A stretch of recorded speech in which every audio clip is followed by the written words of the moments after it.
باستا بالدياي والبصل المكرمل. عندي صدور دياي غسلتهم ونظفتهم وراح أتبلهم بالبهارات اللي شفتوها واللي راح أكتبها لكم تحت الفيديو مع زيت زيتون. خلي شي ساعة ساعتين بالثلاجة. بصينية فرن ثانية راح أخلط نوعين بصل، أبيض وأحمر، مع طماطم مجفف وهم مجموعة أعشاب راح أكتبها لكم وزيت زيتون. ليش خلط نوعين من البصل؟ يعطي توازن وألذ بالنكهة جدا.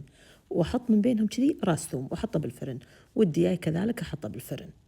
على ما أسلق الباستا استوى البصل، راح نهرس راس الثوم هذا ونخلطه مع البصل اللي كرملناه. يا سلام. عليه صويا صوص بس الثقيلة الداكنة، وبقدونس فريش، جبن بارميزان، وحليب مبخر، وجبنة فيلادلفيا.